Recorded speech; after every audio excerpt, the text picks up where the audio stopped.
From cobalt to coltan, these minerals are essential for global industries and clean energy technologies.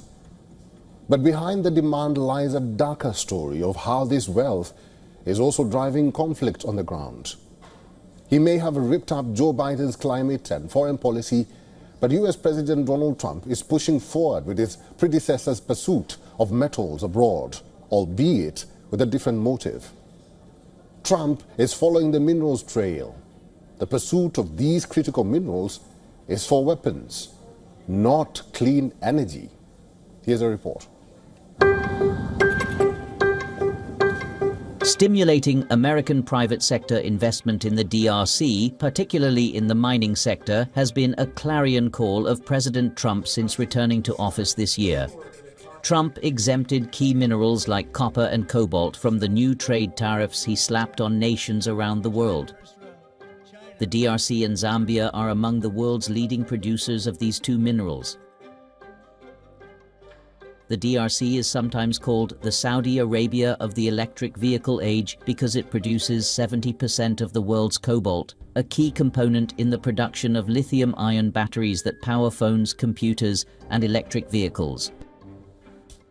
Electric vehicle sales worldwide are predicted to grow from 6.5 million in 2021 to 66 million in 2040.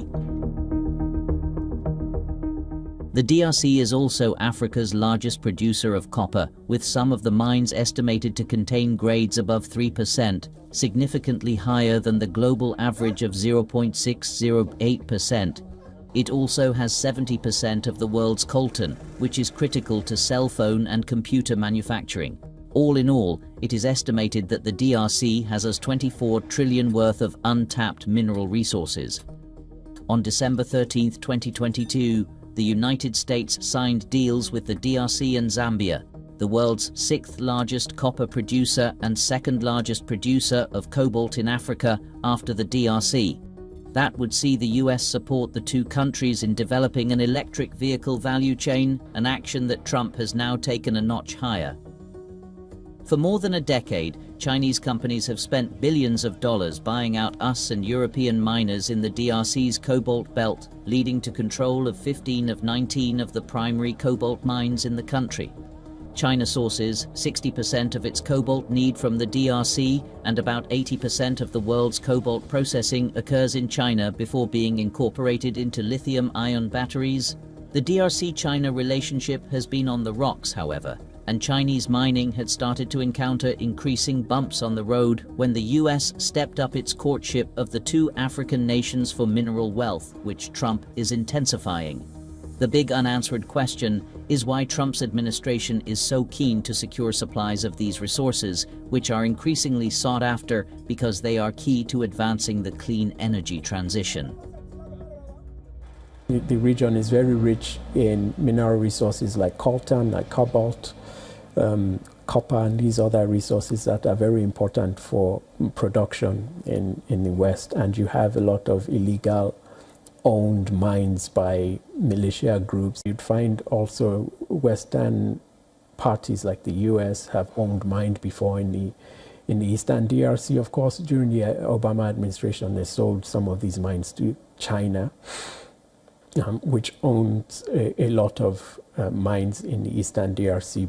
And parties to the conflict till this day are still very focused on their interest in these mineral resources.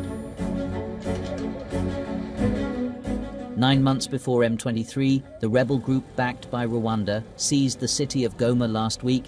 Its fighters took Rubaya's coltan mines. The dull black metallic ore is refined to tantalum, a heat-resistant powder used in capacitors for high-tech devices. The mines are a cash cow.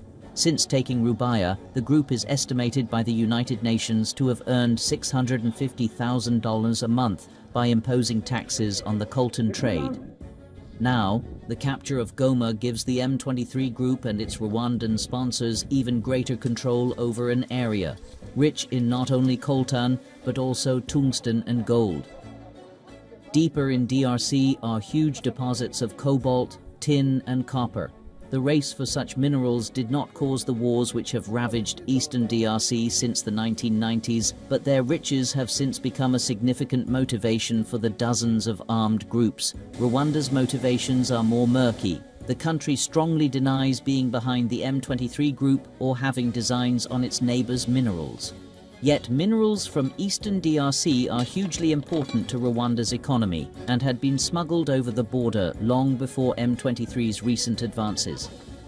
The chances of the rebels getting to the capital nearly 1,000 miles from Goma are thought to be slim, but their advance already poses a headache for Rwanda's allies.